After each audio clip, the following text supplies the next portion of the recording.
to the GSMC Book Review Podcast, brought to you by the GSMC Entertainment Network. I am your host, Sarah. I am so happy to be with you for the second author interview of this week.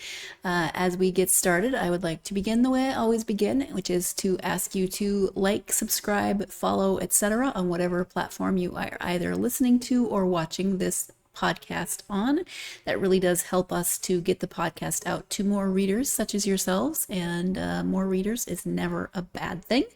Also want to remind you that if you are a fan of this podcast and would like to help in other ways, you can do so by going to GSMCpodcast.info. At that website you can leave a tip or a donation. These really help to They not only help this podcast, but they help the entire network. So if you're a fan of this podcast, or maybe you listen to multiple podcasts on the GSMC Podcast Network, in which case, awesome. Thank you so much. We have topics ranging from books to sports to relationships and audiobooks. We have audiobooks and old classic radio shows. So there's lots and lots of offerings. We have 800 podcasts. So if you want to help out the podcast network or this podcast specifically, either way, you can go to gsmcpodcast.info. You see that in the screen next to me. You also see it scrolling along the bottom throughout the entire episode. So I thank you in advance for that if that's something that you choose to do. Again, welcome to this episode.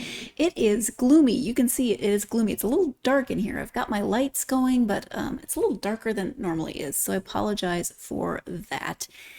It's Friday, which is exciting, but it's a little gloomy out there. It's not yet raining, but it's potentially going to rain today, which is good. We need the rain, but it does make for a bit of a gloomy Friday, and it's a little bit chillier. And when I say it's a little bit chillier, I mean like it's supposed to be a high of 66 today, which is not cold, right? But it was mid-70s day before yesterday or yesterday, and so going down by 10 degrees or so makes you feel a little bit colder, even though it's not, I mean, it's not snowing or anything like we've had in the US. I think it snowed last week for my friends in Montana. I'm so sorry for that. Anyway, this week has been great. We have friends visiting, dear friends visiting from England. They live in the London area, and we see them a couple of times a year, and so it's wonderful. We celebrated a birthday this week, so we went to one of our favorite places here that has just amazing views of the ocean and sunset. So of course we booked our table for around sunset, and we got to meet friends of the friends, which is always lovely to meet new people. Oh, the one friend of the friend, it's two couples, and her name, she has her first name and her middle name are the first names of both of my grandparents. So her first name is my maternal grandmother's name, her middle name is my paternal grandmother's name. How cool is that? There's absolutely zero chance that I'm ever going to forget this lovely lady's name. But anyway, we had dinner with them and it was great, and then just the usual weekly things. We haven't been walking this week because the hubby hurt his back. Have zero idea how that happened, but he is on the mend, thank goodness. So hopefully we will resume our walks next week, and you can listen to me wax rhapsodic about walking and looking at the ocean. I just know you've missed it. Let's talk about books. I am speaking today with co-authors, which is always fun. Let me go ahead and set up my specific images for you. Speaking with co-authors Rob Long and Andrew Dolberg. You can see them there. We were talking about their book, The Great Weather Diviner. This is fantasy. It's another epic fantasy for the week, but for a younger crowd than my interview with David on Tuesday. This is the untold origin of Punxsutawney Phil. To become a legend, this is the description, a young groundhog must unravel a shocking secret to stop a weather catastrophe. When a mysterious flood strikes the small mining town of Punxsutawney, Junior the groundhog embarks on a journey to uncover why nature itself has turned on his people.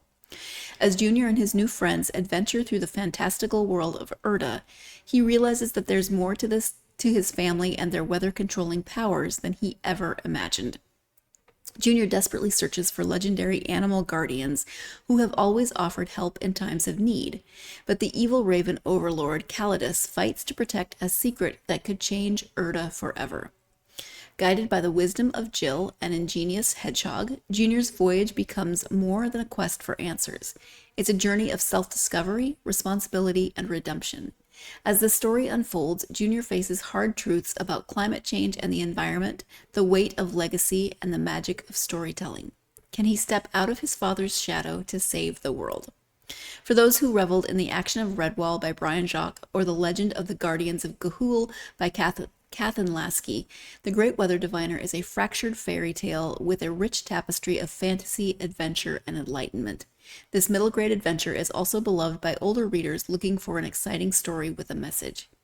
Will Junior harness the power of his past to shape Erda's future? Find out in this epic fantasy adventure for a new generation of middle-grade dreamers. That is the description, again, of The Great Weather Diviner. I love the artwork for this. The cover is great, and if you go to Rob and Andrew's website, you're going to see more of this. Someday I'm going to learn which direction to point. You're going to see more of the artwork, more of the characters. They even have, I believe they have merch with these characters on it. So I really, really love the artwork. The cover art for this is great. Love that. So look. I don't know what I was about to say, looking forward to speaking to them, but I already spoke to them, so that was a very silly thing to indicate. Let me take this image down, and we will go back to the screen. I was happy to speak to Rob and Andrew to talk about their book. I will just preface this by saying that Rob did unfortunately have a sinus infection. As a longtime sufferer of sinus infections, for those of you who've been with me from the beginning, you have heard me with so many sinus infections on this podcast. So poor guy has a sinus infection. He manages to make it through the interview though, and you did a good job, Rob. Thank you for powering through. Let's go ahead and I'm going to stop rambling because now at this point I'm just rambling. So let's go to the interview with Rob and Andrew. Again, the book is called The Great Weather Diviner. Hello, Rob and Andrew. Welcome to the podcast. Hello. Thanks for having us. Thank you both for being here. I'm excited to have you here to talk about The Great Weather Diviner. But before we get to the book, if you would each just take a moment to give a brief introduction of yourselves so my listeners can get to know you a bit, that would be great. Sure. My name is Rob Long. I live in Delray Beach, Florida. I'm a Delray Beach City Commissioner. I used to sit on the Soil and Water Conservation District, and I'm originally from Punxsutawney, Pennsylvania, where they celebrate Groundhog Day, which is what inspired Andrew and I to write this story that we're talking about today. And my name is Andrew Dolberg. I run a company called Champion Briefs and Champion Press that creates resources for speech and debate classrooms. And it was sort of my background in debate and teaching students how to use their voice and how to become better storytellers that led me to want to pursue this project with Rob. And so that's most of my background. And Rob and I also do some work in political advocacy and working with local communities, especially on local issues. Okay. And Rob, I love that you grew up in Punxsutawney. I mentioned before we started recording that I currently live in Portugal, and trying to explain Groundhog's Day to people who are not from the US, they're just like, that's really weird. What? They just don't get it. So I would imagine growing up there, you have a very different experience. Yeah, first of all, do they have groundhogs in Portugal? I feel like I don't think so. I feel like it's like a strictly American animal. But yeah, it was very much a part of the culture where I grew up. I mean, Punxsutawney is a very small town and kind of out in the Appalachia area of Western Pennsylvania. It's a little old coal mining town. It's a town of about 5,000 people.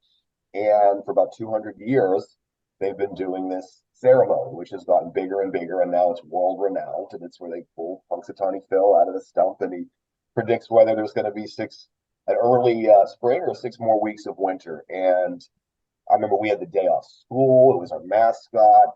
They used to bring the groundhog in for pep rallies. It was a huge part of our town, and it's unbelievable that it has grown to a point where, frankly, people all over the world do know about it. But like, I definitely imagine there are places where they still don't.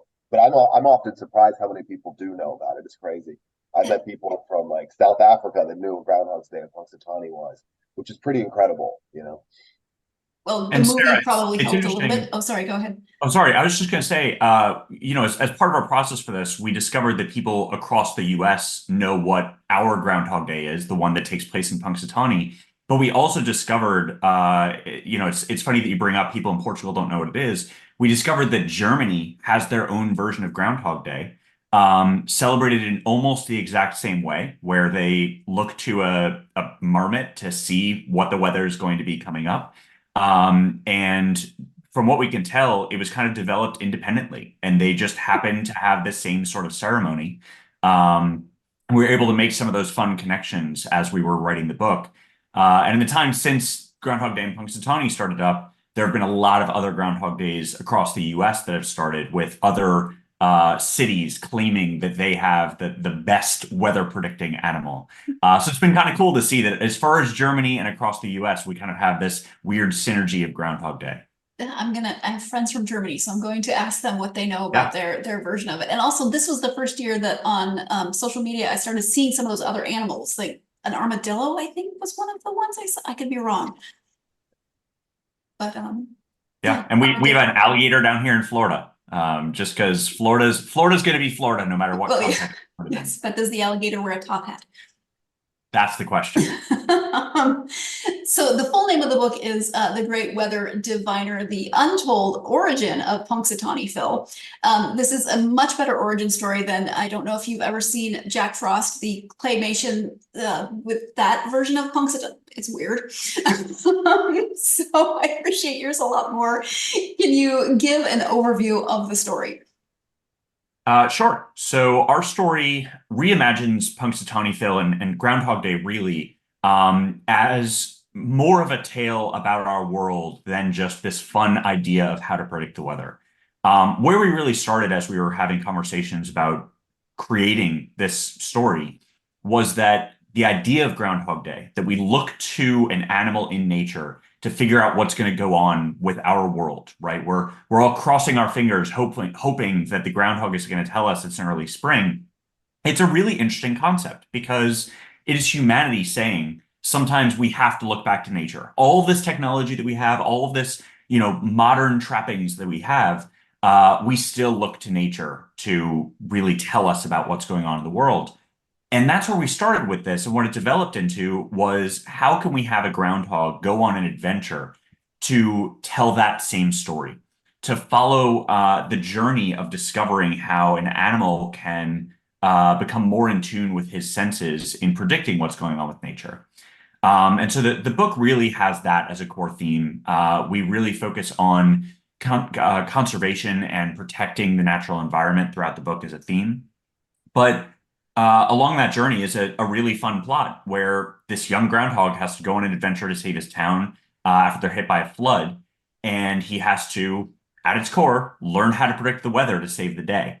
And so it's a really fun way for us to kind of bring a new spirit to the lore that Rob grew up in Punxsutawney and kind of modernize it for today's children. And Rob, if I'm remembering correctly from the acknowledgements, you had the original idea for the story. You wrote it as more of a short story. And then can you talk a little bit about how that came about? Absolutely. This, of course, was during COVID when everyone started, some sort of creative project to stay sane. That was mine. I had this idea that, this was this thing I grew up with, this great story that people around the world loved. As I said, Punxsutawney is a town of about 5,000 people. And I think 30,000 typically show up on Groundhog Day at least. And it's on the news, it's everywhere for like a day, right? It's a big deal. And I was like, how do we take this story, which so many people love? They love the idea, this whimsical sort of pulling this creature out of the stump and having him predict the weather. I was like, there's something interesting about this, given how we view the weather, right? It's kind of unpredictable now. It's kind of this scary thing now. I was like, how do we make that into a story? And how do we give this character, how do we make him a hero, right? How do we tell a hero's journey with this well-known character? And I think Andrew and I always kind of like these fractured fairy tale type stories, these retellings of classic characters. And so I'd had this idea for a while. I just didn't know how to articulate it. And during COVID, I just started writing stuff. Kind of came up with a short story that was much smaller and different than what we ended up writing together. But I showed it to Andrew, and people thought I was crazy. No one even knew I was writing this thing. I was like, how do I tell people I'm writing a kid's book about a groundhog? It just felt weird. And luckily, I sent it to Andrew. He validated. He's like, "This is great. This has potential. I think we could build this into something." And then we spent like the next 2 years building into the novel that we have now. It was a really fun journey. And how does that relationship work in terms of co-authoring? It's different for every pair that co-authors. How did it work for you two? What's funny is we had no model to go off of. We didn't really know how like other people do it or anything. We're just friends, and we like talking about writing and about characters and about stories. Andrew and I always debate about shows and movies and stuff. And that's one of the reasons I sent it to him. I knew he understood narrative structure and character arcs and things that were important like that and could give me honest feedback. And so because of that, because we have such a great rapport, it just kind of flowed naturally. We each have our strong suits, and one of us would draft a chapter, send it to the other, and we would just kind of bounce them back and forth until we had like a draft we felt good about. Then we'd pull back and we would discuss where we were in the plot, what we needed to shuffle around, what works and what doesn't. Andrew's great at keeping us organized. We create documents that have like each character, what their arc's supposed to be, and make sure that we're kind of following along with that and progressing along those arcs. And I guess it wasn't really like, this is your division. It wasn't really division of labor as much as it was like, in a given week, I'll work on this and then you do this part. And then it would kind of switch. It ended up kind of just falling into place. I think we got really lucky in that regard. I think a lot of, in the time since the book has come out, we've talked to a lot of authors that have, also been co-authors or have worked with a writing partner or an editor. And our process seems unique to all of them, mostly because the work ended up being kind of a synthesis of both of our voices. Reading the book now, you can't really distinguish between here's what Andrew may have written, here's what Rob may have written, because in the process of sending things back and forth, we really did, write a chapter. The other one would do deep edits on it. And so it kind of became a new third voice between the two of us that is better than the sum of its parts. I mean, I think that the book that we have written is better than anything that either of us could have written independently. Absolutely. Bless you, Rob. See, poor Rob has a sinus infection, but he is a trooper, let me just say. I am always fascinated to learn how co-authoring relationships work. I mean, I'm always fascinated by 8 million different things. How many times do I say that during an episode that I'm fascinated by X, Y, or Z? But I realized as I was talking to Rob and Andrew that this is the first, I think that's the first set of co-authors who are not related. So I've had twin sisters and I've had twin sisters, I've had brothers, and I've had father and daughter. I think those are the 3 co-author relationships that I've had, but they've all been related. So this is the first non-biologically related co-author relationship that I've had on the podcast. Obviously, they're very good friends. So, family isn't always about blood, but just a random thought for you. We're going to take our first break of this episode. When we come back, Rob and Andrew will be talking about more about Junior as the main character, Philip Weathersby Rodington the Ninth, to be exact, but Junior is much easier to say, so we'll hear more about him as the main character. What about him might resonate with readers? So stay tuned. You are listening to and or watching the GSMC Book Review Podcast, and I will be right back.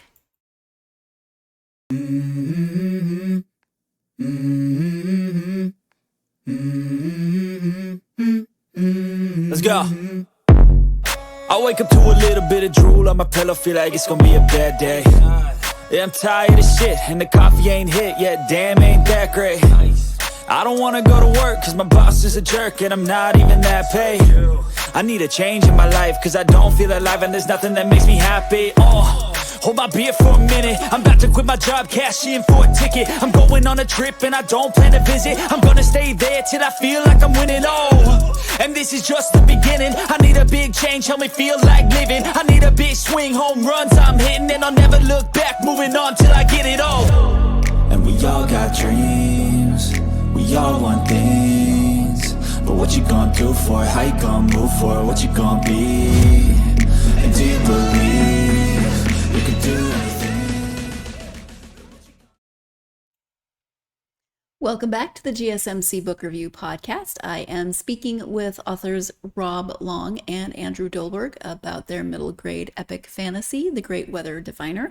Before the break, Rob and Andrew were talking about how co-authoring worked for them, how they each wrote different things, but that they kind of developed this third voice that was created out of working together. So it's always amazing how those co-authoring develops and what the result is from that co-authoring. So let's go ahead now and return to the episode with Rob, or the interview, excuse me, with Rob and Andrew.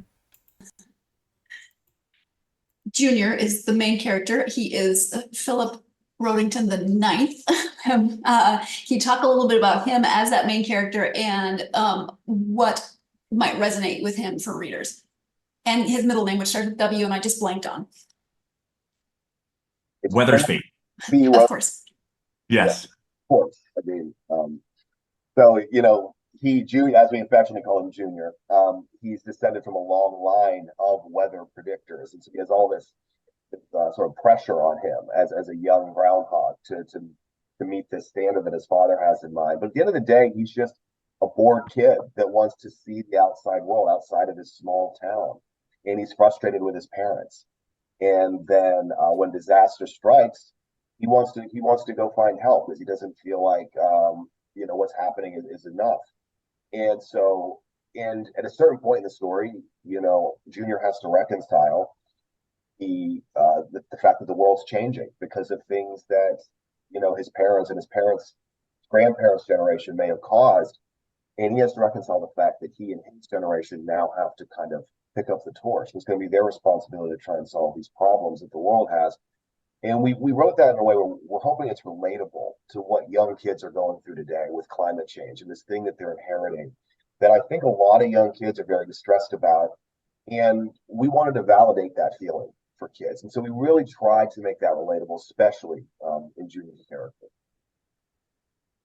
And Junior is the main character, but there are a few other points of view coming in. So can you talk a little bit about how you decided which points of view to bring in, where those, just talk a little bit about that process. Sure. So we knew that Junior needed, at the very least, kind of a foil a little bit. Junior has a strong personality, and especially in the beginning of the book, he's pretty impulsive.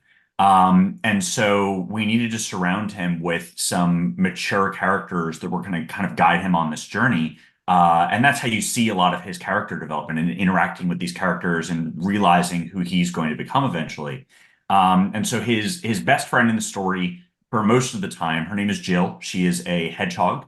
And she is around Junior's same age, although we keep it kind of ambiguous, but she's this brilliant inventor that has helped the entire town of where Junior goes. And I don't want to give away too many spoilers, but in the town that Junior finds that he realizes is sort of a better way to approach the world, Jill has found a way to bring technology to that town and to guide them in this direction of respecting nature and balancing it with, you know, the way that they all want to survive and the way that they want to live very happy lives in Halidome. And so Junior learned a lot from Jill. He also interacts a lot with his parents, who are sort of the epitome of the generation prior to Junior. They're focused very much on the successes that they've built, and Junior rejects that towards the beginning of the book. He doesn't want to follow in their footsteps for many reasons that, you know, readers will see as they follow that progression. And so again, it's this contrast between Junior and his parents that kind of takes Junior on this journey. So Junior is in that way sort of the character that doesn't fit with the rest of the world. And because of that, the characters teach him a lot about how to become a better leader and a better person, or a better groundhog in this case. But he also teaches them a lot as well. And it's a story where kind of everyone has some character development based on their interactions with Junior. The other very important character, her name is Lyra. She's a raccoon. And she grew up as Junior's best friend. And I think that in early drafts of the story, we kind of just used Lyra to show the way that other characters Junior's age in the town of Punxsutawney were treated and the life trajectory that they had. But as we started showing the book to beta readers, which was a whole process we went through because we really wanted to make sure that this story was going to resonate with people, we showed the book to beta readers, and across the board, the beta readers said, Lyra is this huge missed opportunity. You haven't done enough with her. There is so much more to that character that we can learn as readers. And so Rob and I sat down and really rewrote that character and integrated her into a lot of different parts of the story. So now instead of in early drafts, she was just the way that we saw the Junior's hometown while he was there. And she was kind of someone for him to have conversations with in the beginning. She turned into the storyteller of what's going on in Punxsutawney while Junior is away on this adventure. And so there are some chapters that are solely focused on Lyra and her interaction with Phil Sr., Junior's father, and the other characters in Punxsutawney. And you learn a lot more about what's going on in that world as Junior is off on his own. So that was one of the most important things that happened during the editing process for us, adding in this character. And it was kind of cool to see how we could, take a character who had a small role in the beginning and really blow her up into what she became in the final product as we were going through the editing process. Mm-hmm. You've mentioned fractured fairy tales, and the beginning of the story, Junior is being told this story of the Guardians and the role his family played in this very sort of heroic venture. And as he goes through his journey, he starts learning that the version he's given is not exactly what really happened or the way other people perceived it to happen. So side note, did you intend the opening scene to evoke the Princess Bride, or am I just reading into it? So I'll answer that one. Yes. Okay. We had a few. Yeah, Andrew, that all you. Yeah, we had a lot of influences on this book, and I think that we'll kind of get into more of that as we continue discussing it. But we had this idea of storytelling being a very powerful force in the story that we had created, and that stories told by one character to another can have really deep meanings. And so there were a lot of movies and TV shows and books that kind of evoked that same idea, The Princess Bride being one of the biggest. And so we love the idea of being able to have that like storytelling element, and then the child, in this case Junior, kind of sees what that story really is in the real world. And The Princess Bride was just a perfect example of what to look to of how to do that right. And there's a more sort of sinister part of that theme that is throughout the book too, is that this idea that the victors will kind of rewrite history in their favor, and the fact that we try to have a lot of deeper messages in the book, whether it's about climate change or it's about leadership or it's about in this case rewriting history. That comes up quite a bit, and how disinformation can be used to divide different people and communities, and why leaders are important. So we try to include some messages like that because we think those are important points for kids to understand today in the world of social media. And kids literally have classes now on how to discern what is fake and what is real as far as information and content that they're receiving. And so we thought that was an important message to show in there, whether it's I don't want to give away too much, but we literally have a scene where there's two different factions of a group that's supposed to be this group of starlings that gives information to the rest of the world, and they're so busy fighting with each other that they're not really doing their job anymore, and they're giving out false information because they're only talking to one side. And we just think that that's critical these days, that the kids understand that information that you get can be biased, and it's hard to find neutral information. Yeah, absolutely. But how about your world building process? So this is you've got anthropomorphized animals, you've got this whole world that happened. How did you as a team build that world? It was funny because we started with a real town, Punxsutawney, but ours is nothing really like the real version. There's maybe some Easter eggs and stuff in there that relate to the real version, but it was a very fun process. It was probably the most fun thing we did. We got to draw out like a whole continent, and we have like maps in the book and stuff. You've seen them, but that was something that Andrew and I really worked hard on. We wanted to have a vision of this whole world in our head that we just felt like we were placing the characters into. Whether we explore that whole world in this book or not was beside the point. We wanted to make sure it was real, it was consistent throughout.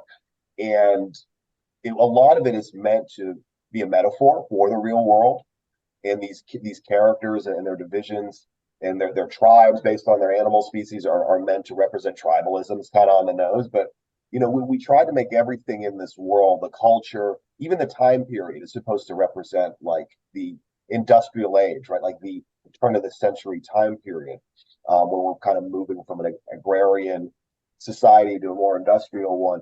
So we really did try to draw in a lot of these metaphors and analogies, but we also made it a lot more mystical and interesting, and we got to really build out this thing that we think is pretty unique, pretty fun. I'll let you add to that, Andrew. Yeah, we most of the world building didn't happen while we were writing. Most of the world building happened in hundreds of hours of conversation of just Rob or I going to each other's house and sitting on a couch and talking about these things. And our partners thought that we were crazy. I mean, because we were talking nonsense. Sure. And it is the type of world building that we did, as Rob said, we wanted it to be realistic in a lot of ways and also bring in some magical and mystical elements to it. But the other side of it is that we know so much more about this world than just what we put in the book. We had deeper conversations about like even how the economy of the world of Erda could work. And we wanted to make sure that it felt like a place that was fully developed. And so in addition to just knowing where things are, we know how the world works. And that's going to become a lot more into play as we continue to write the sequels, which we're hoping to make this into a 4-part series. But across one of my that series, questions. across that series, a little bit more gets revealed about this world. I would never, ever compare ourselves to J.R.R. Tolkien, but it is the kind of thing that, he wrote The Hobbit, developed the world of Middle Earth, and you saw little glimpses of it. And then throughout each book in the Lord of the Rings series, you saw a little bit more. But then there was the Silmarillion, and it opens up this entire new landscape of what Middle Earth contains that you don't know by reading the Lord of the Rings. But if you've read everything from that series of books, you can see how little details across the books fit into the larger world building. And that's what we really hope to do. We hope to model it after that process of building out the world, but only giving little tidbits of it at a time so that readers learn more about it as they continue reading. I think one of the more interesting parts and challenges of that was building a history for this world, because the history of things that happened prior and Junior learning the real history really defines his journey and defines a lot of the characters. And I remember Andrew and I literally like having big whiteboards and like writing out whole timelines of stuff that happened in some cases generations before the events of the book itself. And so we're trying to keep all that straight. So we have all these documents and stuff that are like the history. And it was one of the harder parts was actually having the discipline to limit how much of that we share in this book. We just give little glimpses of it, like you said, Andrew. And that actually took some discipline, because otherwise we were just having these big exposition dumps where a character would just, and we didn't want to do it that way. We wanted it to feel real. We wanted to hint at it because it makes it more interesting if there's some mystery there. We're just kind of giving it to readers here and there, and then we gradually build this world around our characters. That's kind of the approach we ended up taking, and we think it worked pretty well. Did you ever find yourself just going down complete strange rabbit hole tangents like Oh, for sure. opposable thumbs? How are we doing these things about that's one of the things that pops into my head whenever there's anthropomorphized animals. But they did this, and I'm thinking, how did they do that? They don't have opposable thumbs. But you have to sometimes you just have to suspend disbelief, right? That's exactly right. And we at some point made the decision while we were having an argument about opposable thumbs. We were just like, at a certain point, readers will just believe that these animals can do these things. Like, we have to just let it go because there's no explanation that we can give. And you can't give an explanation. Like, if you wrote a whole paragraph about how they were doing this without opposable thumbs, the reader would be like, That's weird. That's right. That's right.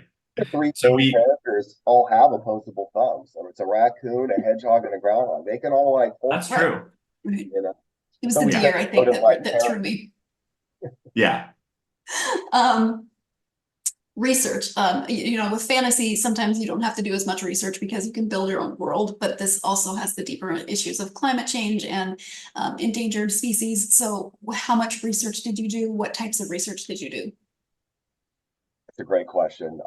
I think we both did a ton of research for this. I remember looking at pictures of like mining schematics and stuff from like the 1800s. Um, excuse me, just to get the terminology right and understand how they built them back then. Because we have entire scenes where characters are stuck in an old mine, and I wanted to make sure that we kind of understood what it was like. There was always a goal to tie things back to reality in a way that the readers would see as authentic. We did a ton of research on different types of animal species that are endangered or extinct from climate change. We have like a glossary at the end of the book, as you've probably seen, that talks about each of the animal characters that in real life is maybe an extinct or endangered animal. And so we did a lot of research on different animals and their habitats as well. And you could probably elaborate on that. Yeah, I think that the most research we probably did was these real world things like mining and engines and just some of the other like scientific elements of the book that do work a little bit differently in the world of Erda, but we wanted them to seem real to our world. So I feel like I know more about coal mining than I ever expected to know in my whole life. But like Rob said, it was so much more also about the animals and doing the research on why those animals are endangered, but also some of the unique characteristics of those animals. So you may notice as you're reading that the animals have little quirks that are unique to them. And it's because we tried to find characteristics in each animal that as we presented them, they would seem like they were acting like their real world counterparts. They would, if the golden frog hops around a certain way and likes to land on leaves, that's kind of what we wanted to incorporate in. And so in some ways we did it very subtly. In some ways it's more specific, like ears twitching when an animal is scared, something like that. But we wanted to make sure that we got that right. So that was a lot of our research as well. Mm-hmm. I have to admit, I love all the animal mannerisms. I mean, just from my own standpoint of loving animals, I love to picture all the little mannerisms, but I also very much appreciate how intentional Rob and Andrew were about researching those mannerisms and making sure that they were natural to the animals of whom they were writing. So it's just an extra step that you probably don't even think about while you're reading something like this, but it adds to that overall element of, or overall big picture of the book. So it is time for our second break of this episode. When we come back, we will be talking about what ages might resonate the best with the Great Weather Diviner. So stay tuned. You are listening to and or watching the GSMC Book Review Podcast, and I will be right back.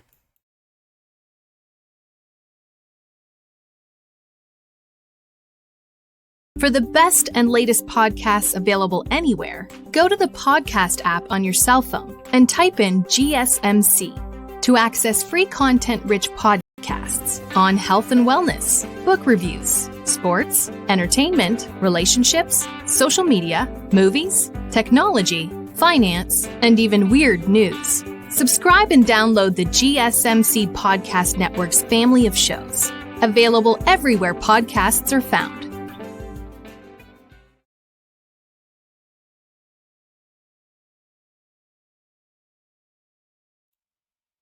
Welcome back to the GSMC Book Review Podcast and my conversation with Andrew Dolberg and Rob Long about their middle grade book, The Great Weather Diviner. Before the break, they were talking about research, which included animal mannerisms, among other things. They learned a lot about mining as well, which is maybe not something that we think about very often, but is very important to the plot of this book. So let's go ahead and return now to the interview with Andrew and Rob.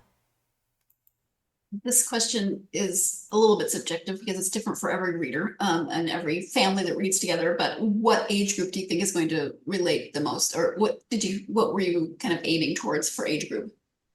We're really aiming towards the same group of readers that was reading the first Chronicles of Narnia series, the first Harry Potter book, which is really readers from like age 7 if they're a little bit advanced, or age 8 to age 11 or 12. And that was why we kind of designed these characters as being a little nebulously, but sort of in that middle grade. We wanted the characters to relate to that age of reader. And so that was really the age range that we were aiming towards. But as we started sharing the book with beta readers, most of whom were peers of ours, just our same age, they loved it too. And we thought about that a lot and realized the reason that they loved it so much is that we sort of hit this millennial nostalgia that our generation growing up on those same books, right? Harry Potter was coming out as Rob and I were the same age as Harry Potter in the books. Our generation really looks fondly back on that genre of book. And I think that we sort of made it enjoyable for younger readers, but older readers have gotten a lot out of it and see more in the story, a lot of that messaging that we incorporated there. And so they've really enjoyed it as well. Sorry, I'm laughing not at your answer, but because of the cat. Yeah, I saw that too. My dogs are here, so if you hear the jingle of not bells, but they keep making noise with their collars, which I'm like, shh, stop it. Rob, animal lover that he is, has about 12 cats who live in his house.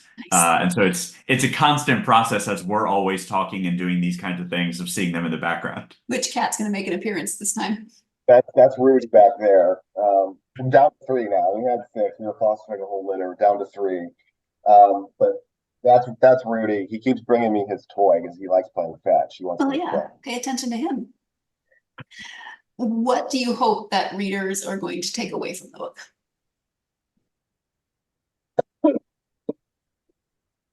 Please don't die, Rob. A bit of a sinus infection. Sorry, guys. I hear you. You know, when we wrote this book, we wanted it to have an educational component to it. Obviously, we talk a lot about climate change and a lot about conservation and a lot about just respecting the world around you. But we didn't want that message to be heavy-handed. We didn't want it to feel like a textbook. So we built a fun story around it. We built an engaging story. We built one that we think has really satisfying arcs for our characters. So at the end of it, we want people to walk away and be like, that was a worthwhile read. I got to clear the end of this book, and it was a good investment of my time. I really enjoyed it. I got something out of it. And it made me think about some things, right? Especially with younger kids. We want it to make them think a little bit too.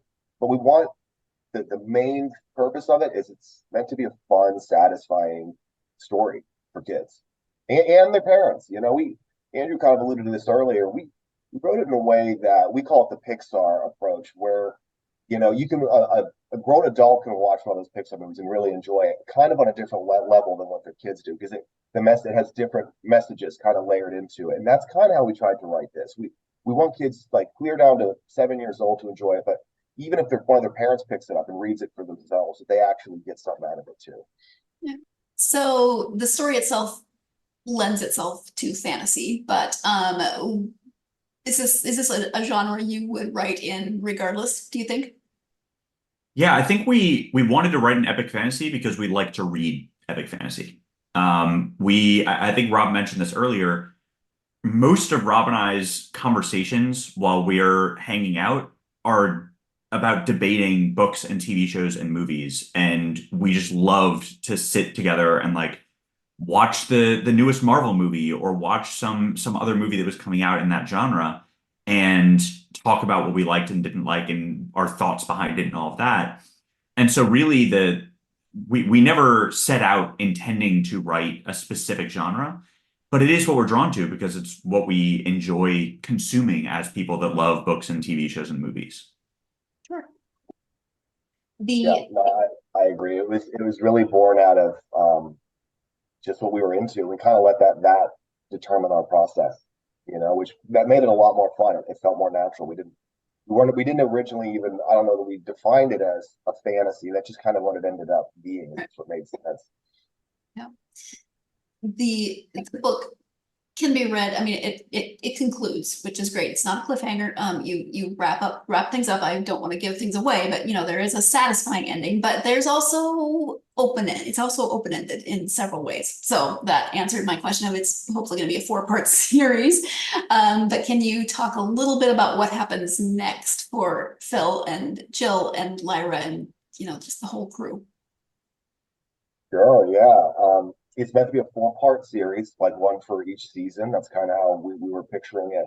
And Andrew and I have put a lot of work into figuring out where the rest of the story goes. We basically have a broad outline that is the whole arc for the entire series. And we have it broken down by book. And we have a pretty detailed outline for the next book already on paper. And so we're pretty much ready to go as far as writing. And we haven't really gotten into it yet. But as far as where it goes, we're going to see Jill and Junior go to Jill's homeland, which is a place called Erda, which is referenced kind of the capital of Erda, capital city, and it's where Jill's from, and it's referenced throughout the book, and they're going to have to go there. And there's going to be a whole host of new characters and adventures in that whole area of the continent that we haven't seen yet. And the idea that we had there is that we were drawing a lot on some of the influences, like I mentioned Lord of the Rings before, especially in sort of this adventure that they have to go on. But the second book has a lot that's drawn from The Wizard of Oz. They get to Erda, and it sort of is a stand-in for the Emerald City in a lot of ways. And while The Wizard of Oz uses the wizard and deception in some ways in very lighthearted channels, obviously that story was kind of expanded in Wicked, and you saw kind of a darker undertone to the propaganda really that the wizard was using in the Emerald City. And that's the idea that we really wanted to get to, like how you can see this kind of perfect city, green city especially, that has a darker underbelly to it, but also how you can create the contrast in what is seen by the reader. So we're planning to kind of draw out those references and give you a little bit of what The Wizard of Oz might have looked like in the original movie, and then a little bit of what Wicked kind of turned it into, and be able to see those contrasts, which would be really cool. The other thing that we're working on right now that is much further along in the process is what we would consider a spin-off. So obviously we want to have this 4-part series that follows the same cast of characters, but we also had a great idea to create a picture book series for younger children. And so we have written, and we're in the editing process right now, a book called Hugo the Last Flamingo. Hugo, as you may know, is the flamingo character in Halidome in The Great Weather Diviner. And what's that? Oh yeah, he's on my shirt. There he is.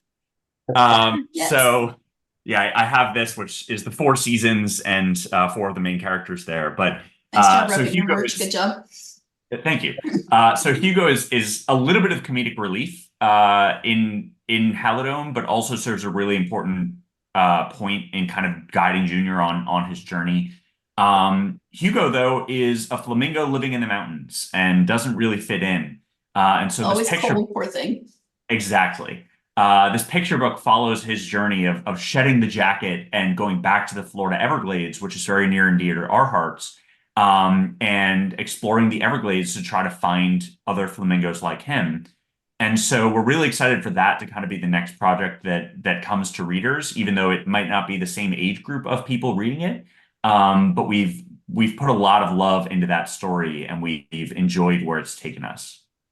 Same artist for the picture book as for the series, or different? Yes, Nice. that's right. Can you And talk a our little artist bit? our artist, her name is Madison Brake.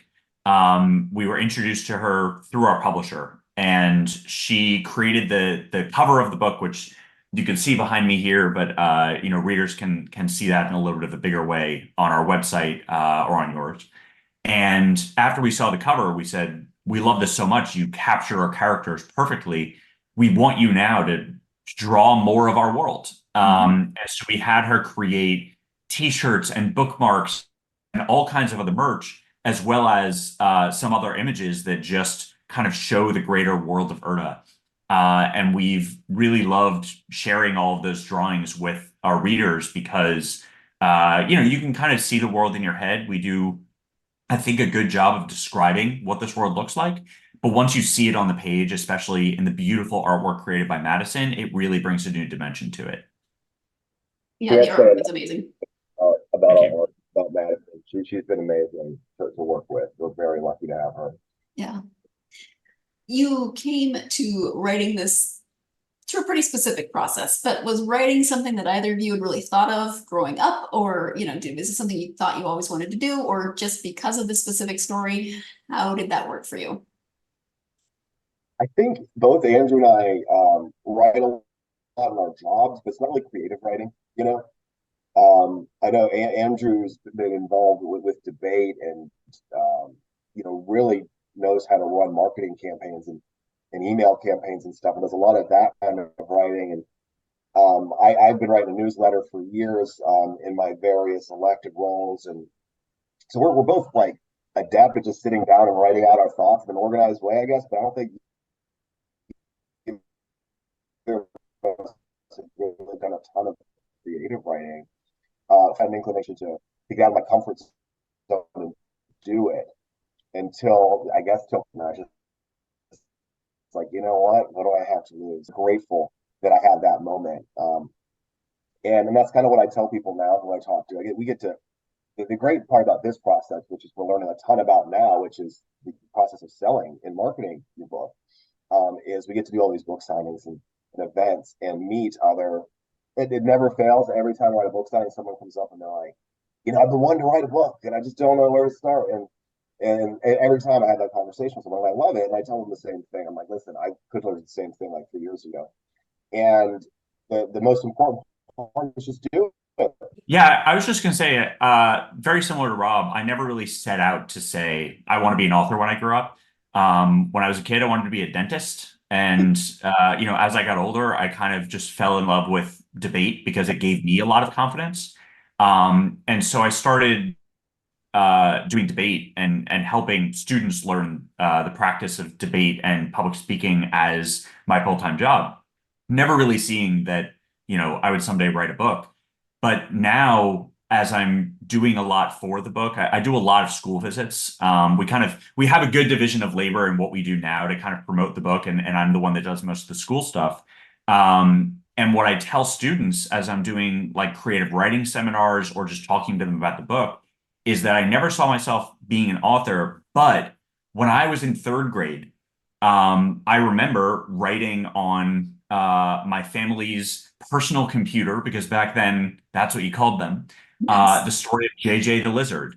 And he was a gecko that got trapped in my backyard and couldn't find his family. And I wrote this whole story of JJ the lizard. And the kids always are very surprised when I explain to them that I saved the story on a floppy disk, because they don't know what a floppy disk is. It's the icon for when you hit save on your. That's exactly what I tell them. Yes. But I wrote JJ the lizard, and as I was writing this book, that long lost memory of writing that story kind of came back into my head. And one day I told Rob, like, I remember writing this thing when I was a kid, and maybe this was the natural journey that I would go off and do whatever else I did in the world, but someday I would always come back to write something. And Rob, you touched on this a little bit in terms of what you tell people when they say they have a story they're thinking of writing. But Andrew, would you have what advice would you give for someone who wants to write? Just start writing. For us, we were scared by the idea of writing 70,000 words. And so we talked about what we were going to write first. And like I said, spent hundreds of hours just talking about it. And once we started writing it, it was just about get the first word on paper, then you turn that into 1,000, and you turn it into 10,000, and you keep going. And what I would tell any writer that wants to get into writing books is just come up with your idea and start fleshing it out, start putting those words on a page, and don't think about the fact that you're writing a book. Just try to tell a good story. And if you stick with it, then eventually you'll come up with something that you're really proud of. And the adage I always tell people is all writing is rewriting. The first version of what you write down is probably not going to be that good, but you'll just keep coming back to it. Once you write those first few words, it's not chiseled in granite, right? You can come back and change it, but the act of putting those first few words, that forces you to find your voice, and that's the most important part. You have to take that journey, just outlining and gathering reference materials. That's a great part of the process, but you don't need to have all that figured out, right? You just need to be able to take the next step, and that's what I tell people. And when they say, okay, I can write a short story, but how do you write a book? I'm like, just imagine writing 30 short stories. That's really what it is. And that's what Andrew had figured out. We wanted to make each chapter in the book feel like its own little story in a way. And they often ended in cliffhangers, of course. But that was a great way we obviously had an outline, so we knew where the story was going, and we knew kind of where a chapter began and where it ended. But we kind of tried to keep it fluid. We'd start a chapter with a certain idea in mind, and by the time we ended up writing it, it was completely different than what we had in mind, because the process just took us there. And so having that room to be creative is critical. But when you're writing a novel, you do have to make sure that everything flows a certain direction so it fits into the bigger plot. But at the end of the day, it's just writing short story after short story and making sure that they fit together. And that was just, once we saw it that way, it made it so much more approachable and just more fun, frankly. Makes sense. So I found that really interesting, the writing each chapter as a short story, and then a novel is just a series of short stories, and nobody has ever specifically said it that way before. So I'm curious if other authors experience that as well, as just a series of short stories. I mean, that's why I asked the question, because what works for one person doesn't always work for everyone. It's always interesting to see what authors say in terms of how they put together a story and what they like to do. So once again, I'm going to use that word fascinating. I find it fascinating. This is why I love interviewing people. Let's go ahead and take our final break of this episode. When we come back, Andrew and Rob will be talking about what they like to read when they're reading just for themselves. Stay tuned. You're listening to the GSMC Book Review Podcast, and I'll be right back.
Welcome back to the GSMC Book Review Podcast and the conclusion of my interview with Rob Long and Andrew Dolberg. Again, we've been talking about their book, The Great Weather Diviner. Before the break, they were talking about advice for aspiring authors, how they create the story, how they work together, what they would say to people who have a story and want to potentially write epic fantasy. So let's go ahead and go to that last segment of the interview.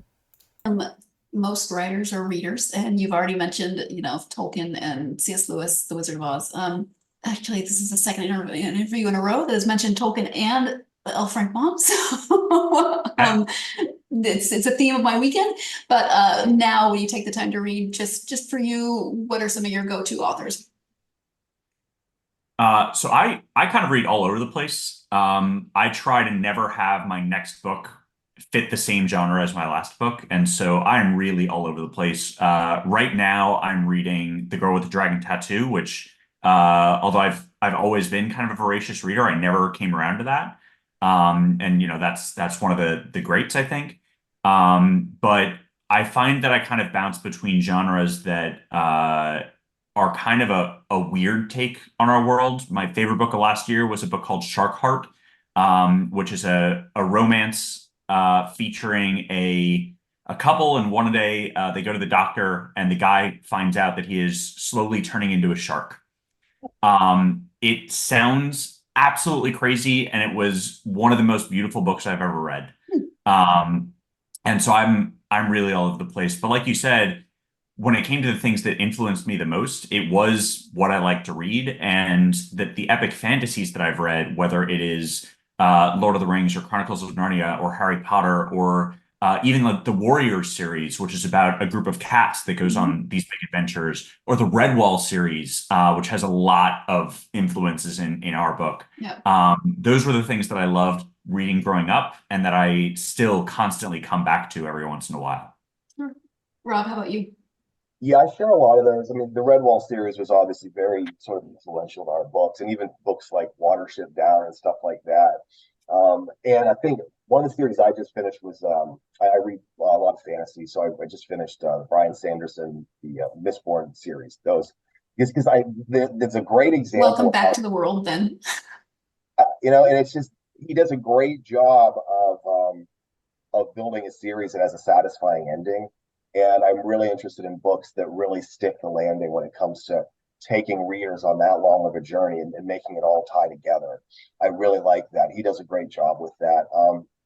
I just started David Grann's The Wager because I also like historical fiction well. And so, yeah, I'm kind of all over the place too. I try to, read in different genres, but I was just at a writing conference recently, and one of the things they say is read in your genre as much as you can if you're writing in this genre. It's crucial to being a good writer in that genre. And so I do think books like the Redwall books, even like the Harry Potter books, stuff like that is really closer to our genre than about anything else. And so I think Andrew and I tried to do our research in that capacity.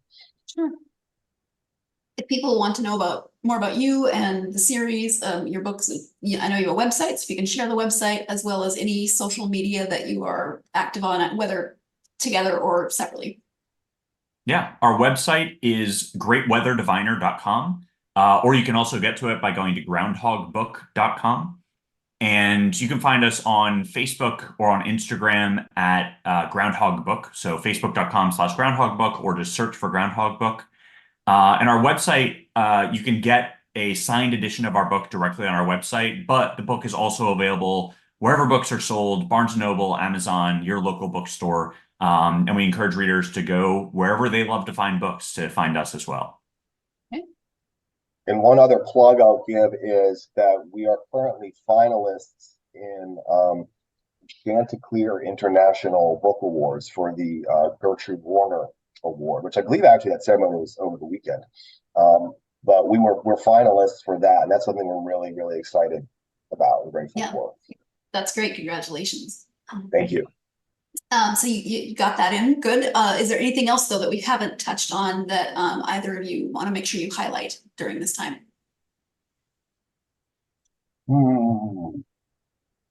Let's see. We touched on Hugo, which we hope to have coming out soon. Hugo the Last Flamingo. That's our next big project, and we're probably going to start writing book 2 pretty soon. So you'll be hearing more. You'll be seeing a lot more from us. And of course, we do book signings all over South Florida, and then around Groundhog Day, you'll find us in Western Pennsylvania, probably for the foreseeable future. Perfect. Anything from you, Andrew? No, I think that if I'm going to kind of leave it on a final note here, I'd say that our book is the story of people realizing how important it is to respect nature. And whenever Rob and I talk about the book, we obviously relate those ideas back to the work that we wrote, but we really just encourage readers to look to the messages that are in everything they read, because all authors want to create an entertaining story that readers will love, but all authors also intend for readers to walk away from a story with some deeper message and some deeper meaning. So keep looking for those deeper meanings, and I hope that when you read The Great Weather Diviner, you see how much care we put into the message of respecting nature and protecting our environment. Thank you for that. And I want to thank both of you for taking the time out of your weekend, Rob, especially for you, since I know you're sick. But thank you so much for taking the time to talk to me about the book and the picture book and the series. Does the series have a title of the whole? We're debating that. Okay. We're not quite there yet. Yeah. Okay, perfect. So Let's get there. We're short list. yes, well, thank you so much. I appreciate you both. Thank you. Thank you so much, Sarah. Thanks. Yeah, thanks for having us on. Thank you so much again to Rob and Andrew for taking the time to talk to me about The Great Weather Diviner. Especially thank you to Rob for powering through with the sinus infection. Been there, done that. Don't like it. So you did great, and thank you so much to both of them. If you are a fan of epic fantasy, middle grade epic fantasy, even as an adult, because this book is so much fun to read, like they said, as young as 7, reading with family, or even if you have an advanced reader, but up to, there are things in there that adults will enjoy as well. I thoroughly enjoyed the story and reading it, so it can be for lots and lots of ages. You should definitely check it out, whether for yourself, or if you have a middle grade reader, or if you have younger readers, or if you like to read together as a family. There's lots of things to recommend this particular story, and lots of great lessons in the story itself. I am very much looking forward to the next installments of the series to find out what happens next for Junior and Jill and their friends. Really looking forward to the picture book. Love that Hugo gets his own story. I can't remember if I've ever told you about the connection I have with pink flamingos and my dad. Well, if you've heard it before, I apologize, but when my oldest niece was little, my dad must have jokingly at some point said, "Oh, I just love pink flamingos." Like, he didn't like pink flamingos, like yard, how you see decorations, pink flamingo decorations, and he must have jokingly said it, but she was little and she took him literally, and she called them pink mingo birds. "Oh, Papa just loves pink mingo birds." And so every time she saw one, she would convince my mom, who went right along with it, to get it for Papa. And so he had pink flamingo yard decorations. He had pink flamingo stuff for the house. I mean, he had so many. He had pink flamingo lights, like fairy lights or Christmas tree lights on, on a string that she bought him. Papa just loves pink mingo birds. She was probably 24, 25 before she realized that Papa did not actually love pink mingo birds. He was just doing it because he loved her. When he died at his funeral, we all wore pins. I made pins, pink flamingo pins, and we all wore them on our lapels at his funeral, just as a tribute to him. Except for my mom, who said that he was going to haunt her, so she wouldn't wear one. But she was perfectly happy to support my niece in getting all the stuff. So anyway, I love that Hugo gets his own book. I'm going to have to look into it because Papa loved pink mingo birds. But, as you know, my dad was a librarian and he loved books. So he would definitely have enjoyed a pink flamingo book to read with his granddaughters for sure. And his new great-grandson, he could have read that book with his new great-grandson, who is the son of the oldest niece who came up with the pink mingo bird concept for Papa. Anyway, thank you once again to Rob and Andrew for the book and for talking to me. And again, if you are interested in epic fantasy, definitely check out this book and the series and the upcoming picture book. Very exciting to have that coming out. We are switching away from epic fantasy next week for next week's interview. I hope you will join me. I will be speaking with author Anne Marie Jackson about her novel, The Broken Hummingbird. It is about a young woman and her family, a woman and her young family who move to San Miguel Allende in Mexico as part of their expat experience there. But there's much more to it than that. They've moved there to kind of try to help fix some marital issues that they're having.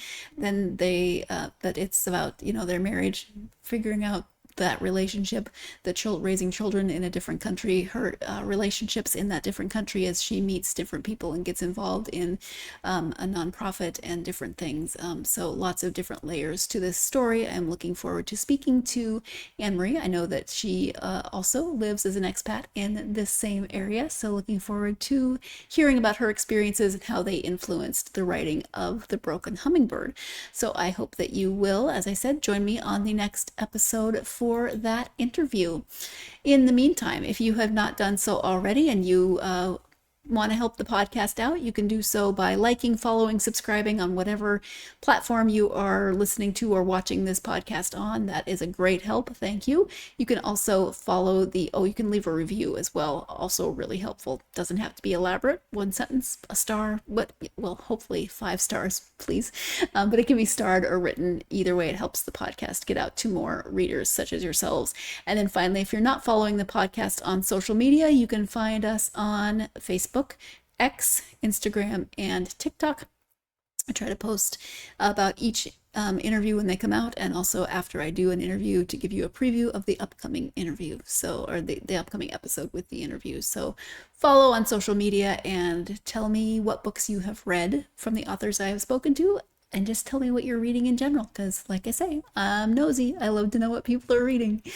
Hope you had a great week. I hope you've got something great planned for this weekend, whether that's being social or being antisocial or cleaning your house or whatever is going to give you joy this weekend. Cleaning never gives me joy, but it needs to be done. So I guess the joy of a job well done for me, but lots of people actually do find joy in that. So whatever it is, whatever will bring you joy this weekend, I hope you do it. And if that is reading, then I hope you have lots and lots of time to get yourself lost in a good book this weekend.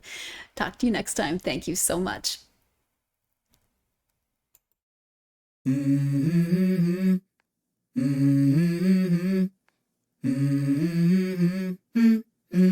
Let's go.